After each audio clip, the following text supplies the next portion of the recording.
Hello दोस्तों, Hindi mirror पर फिर से आपका स्वागत है। दोस्तों, अब की वीडियो का जो हम कंटेंट लेकर आए हैं सेकेंड ईयर के स्टूडेंट्स के लिए है और सेकंड पेपर से है। फर्स्ट पेपर में तो इतनी परेशानी नहीं है स्टूडेंट्स को। हाँ, जो आपकी सेकंड यूनिट है उसमें मैंने वीडियोस अपलोड की हुई हैं, क्योंकि स्टूडेंट्स की क्वेरी आ रही है कि मैडम जो हमारा फर्स्ट पेपर है उसमें से भी कराइए। तो क्रोध में मैंने अपलोड किया है।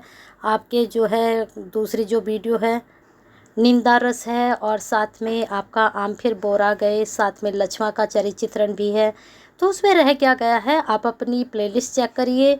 सभी वीडियो जो आपकी सेकंड यूनिट है और उसमें निबंध 5 आपके निबंध हैं, लक्ष्मण का चरित्र चित्रण है, रेखा चित्र है, तो ये सब मैंने पहले ही अपलोड किया हुआ है। अगर आपको लगता है कि वो सफिशिएंट नहीं है तो कमेंट बॉक्स में आपको कौन से निबंध की व्याख्या चाहिए, किसके क्वेश्चन आंसर चाहिए, मुझे बता दीजिए, क्योंकि तभी मैं अपलोड कर पाऊँगी।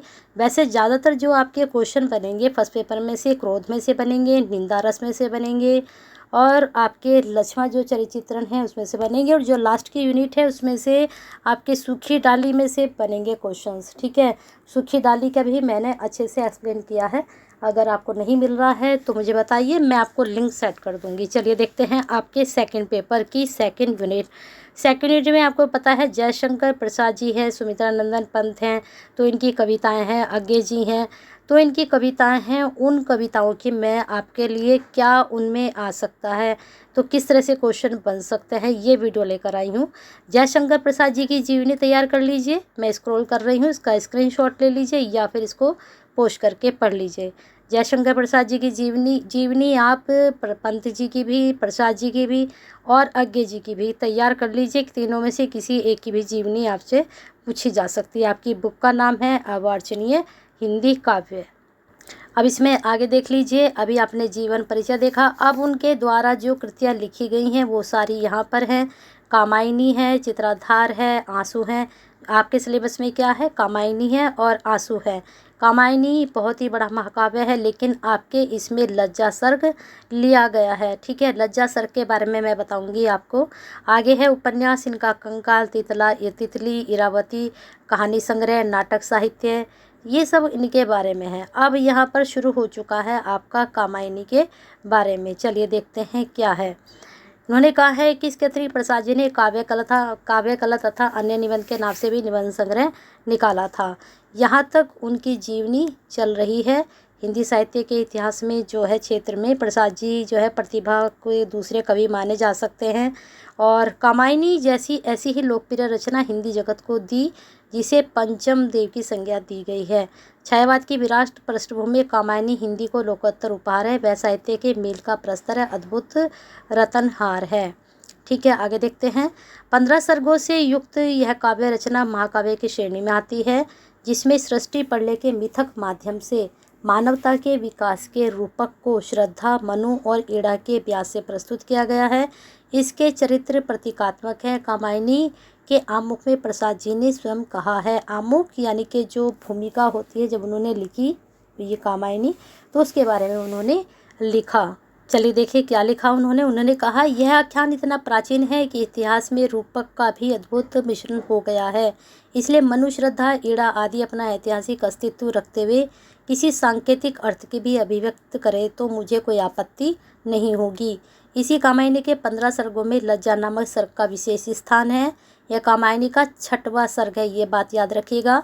लज्जा नारी मन का आंतरिक भाव है। आंतरिक भाव, जब कोई स्त्री शर्माती है या उसको किसी भी तरह का बात कहने में संकोच होता है तो उसको लज्जा आती है, तो वही लज्जा यहाँ पर जिक्र किया गया है। जब ईड़ा और यहाँ पर श्रद्धा और मनु मिलते हैं तो श्रद्धा को लज्जा आती है। लज्जा के कारण ही ये पूरा भाव लिखा गया है। लज्जा ही नारी को संयम, त्याग और समर्पण की शिक्षा देती है, जो कि श्रद्धा के लिए इस बातें हुई थी। ठीक है, आगे है लज्जा ही नारी को, हाँ, नारी अपना भविष्य समझने में असमर्थ है, अतः लज्जा उसे सद्मार्ग पर ले जाने वाली है। बहुत ही अच्छे प्रकार से लज्जा का भाव जो है उन्होंने एक्सप्लेन किया है। बस लज्जा आप देख लीजिए, जो शर्म आती है एक स्त्री को, वैसे तो शर्म सभी को आती है, लेकिन यहाँ पर जो श्रद्धा को लज्जा आती है मनु से बात करते हुए, जब आप पूरा पढ़ोगे तो वो सारी चीज़ें आपको पता चलेंगी। फिलहाल यहाँ पर इतना ही समझ लीजिए कि श्रद्धा को जो है मनु के सामने लज्जा आ जाती है, तब ये सारा उन्होंने लिखा है। लज्जा ही नारी को संयम, त्याग और समर्पण की शिक्षा देती है। नारी अपना भविष्य समझने में असमर्थ है तथा लज्जा उसे सद्मार्ग पर ले जाने वाली है। लज्जा भाव के निरूपण में कवि प्रसाद ने छायावाद को संपूर्ण कारीगर को मुखर कर दिया। लज्जा के प्रति उठी श्रद्धा की जिज्ञासा एवं लज्जा द्वारा उसका समाधान नीति शास्त्र के 100 सत्यों से बढ़कर है। क्या कहा गया कि श्रद्धा की जो जिज्ञासा थी वह लज्जा द्वारा उसका समाधान कर दिया गया। जब उसको लज्जा आई तो उस लज्जा ने उसका समाधान कर दिया। आगे है संपूर्ण कामायनी में प्रसाद का शिल्प विधान पूर्णतम रूप में विद्यमान है। उनकी भाषा प्रतीकात्मक, लाक्षणिक और चित्रात्मक है। मूर्त या मूर्त उपमानों की कारीगरी संपूर्ण काव्य में देखते ही बनती है। मैंने लज्जा सर की एक और वीडियो अपलोड की भी है जिसमें आपको संपूर्ण व्याख्या मिल जाएगी लज्जा की, ठीक है। और लज्जा का सारांश भी मैंने दिया हुआ है, नहीं है तो मैं इसकी वीडियो एक अलग से डालूंगी आपके लिए, पूरा लज्जा ही उसमें बताऊंगी आपको। लेकिन अभी मैं लज्जा का काव्य लेकर आई हूँ, भावार्थ बाद में बताऊंगी। अभी आंसू के बारे में समझ लीजिए, आंसू में क्या है, पहले क्या है आपके समझ में आना चाहिए क्या है लज्जा, ठीक है। ये मुझे लगे क्लियर हो चुका होगा स्टूडेंट्स को। अब आगे चलते हैं। कवि प्रसाद की दूसरी लोकप्रिय रचना आंसू है। आंसू जैसे हमारे आंसू होते हैं वही चीज़ का जिक्र उन्होंने किया है। ये कामायनी प्रसाद के संसार के लिए आंसू अपने लिए लिखा था। ये एक मान्य विरह का प्रबंध काव्य है। इसकी विरह अनुभूति ने काव्य प्रेम पर जादू सा डाल दिया, जिससे हिंदी का काव्य प्रेमी प्रसाद की समस्त कृतियों में आंसू को भी सर्वाधिक रुचिकर समझता रहा है। इसमें कवि प्रसाद के युवा जीवन के मादक मोह की स्मृतियाँ संकलित हैं, जिनको याद करके कवि रोता है, उसको आंसू आते हैं। जो घनीभूत पीड़ा से उत्प्रोत होकर दुर्दिन में आंसू बनकर बरस पड़ती है, आंसू युवतियों के गले का कंठहार है। जब हमारे अंदर बहुत ही पीड़ा भर जाती है तो हमारे आंसू निकल आते हैं, तो वही का जिक्र उन्होंने किया है। आगे देखते हैं। इस काव्य के कतिपय रहस्यात्मक संकेतों के कारण कुछ समालोचक इसे मानव विरह का काव्य न मानकर अज्ञात प्रीतम के प्रति प्रेम की आध्यात्मिक रचना मानते हैं, किंतु फिर भी आंसू किसी रहस्यात्मक प्रियतम की ओर संकेत करते हुए आध्यात्मिक ग्रंथ नहीं है, ठीक है। यह आध्यात्मिक ग्रंथ नहीं है, विरह ग्रंथ कहा गया है इसको। यह मानव विरह की ऐसी रचना जो व्यक्तिगत धरातल से उठती विश्वव्यापी हो जाती है। तो ये इस प्रकार से पूरा था। अब देख लेते हैं इसका जो काव्य पाठ है वो सारा हम चेक कर लेते हैं। पहले थोड़ा सा और समझ लीजिए। सुचिता का प्रसार करती हुई आत्मा को ज्योतित करती है। इसमें व्यक्तिगत धरातल कवि के प्रियतम अलौकिक सौंदर्य का चित्रण छायावादी शैली में किया गया है। उस छलना में कवि को घना विश्वास है, यहाँ तक कि उसकी इच्छाओं को भी सत्य मान बैठता है। आंसू में प्रेम का इतना उदात्त रूप है कि कवि व्यथित विश्व के प्रति हार्दिक सहानुभूति भी रखता है, ठीक है। तो यहाँ पर ये इसको देख लीजिए। इस प्रकार आंसू जो काव्य है मानवीय विरह वेदना का मनोवैज्ञानिक निरूपण है। आंसू के प्रत्येक पद मोतियों की तरह चमकते हैं, यानी कि जो प्रत्येक पद है बहुत ही अच्छा है, जिसको पढ़ के बड़ा आनंद प्राप्त होता है। चलिए इसके पदों की और हम देखते हैं, आंसू के और लज्जा के। ये देखिए लज्जा यहाँ से शुरू होता है, आप इसको चेक कर लीजिए एक बार। जैसे यहाँ से उज्जवल वरदान चेतना का सौंदर्य जिसे सब कहते हैं, जिसमें अनंत अभिलाषा के सपने सब जगते रहते हैं। मैं उसी चप्पल की धात्री हूँ, गौरव महिमा हूँ उसमें सिखलाती, ठोकर जो लगने वाली है उसको धीरे से समझाती। मैं देव दृष्टि की रति रानी, निज पंचवाण से वंचित हूँ, वन आवर्जना मूर्ति दीना, अपनी अतृप्ति से संचित हूँ। अविष्ट रह गई अनुभव में अपनी अति असफलता सी, लीला विलास की खेद भरी अवसादमयी श्रम दलिता सी। मैं रति की प्रतिकृति लज्जा हूँ, मैं शालीनता सिखाती हूँ, मतवाली सुंदरता पग में नुपुर से निपट मनाती हूँ। ये पंक्ति आपकी बहुत खास है, यहाँ से आपसे व्याख्या पूछी जा सकती है। तो पूरी इसी तरह से आपको पढ़नी है, और कहाँ से इसकी व्याख्या पूछी जाए तो आपको कुछ पता नहीं है, लेकिन ये वाली पंक्तियों की व्याख्या अक्सर पूछी जाती है, इसलिए मैंने आपको बताया है।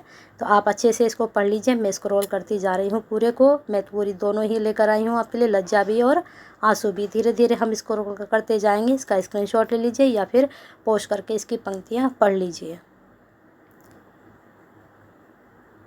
यहाँ पर ही ख़त्म हो चुका है। चलिए दूसरे पेज पर चलते हैं। चलिए देख लीजिए। चंचल किशोर सुंदरता से।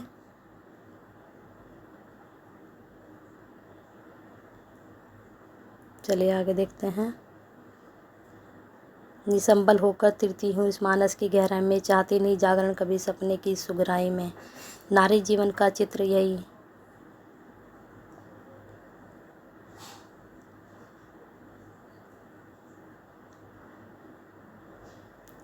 ये वाली जो पंक्तियां हैं यहाँ से भी पूछा जाता है।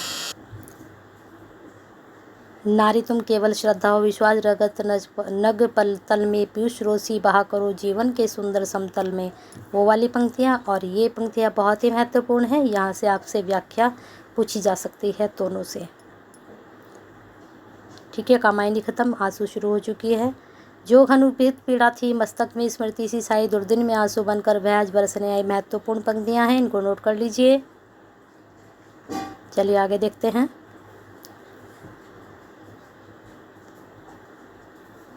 इसको धीरे धीरे स्क्रॉल कर रहे हैं हम, आगे चल देख लीजिए आप।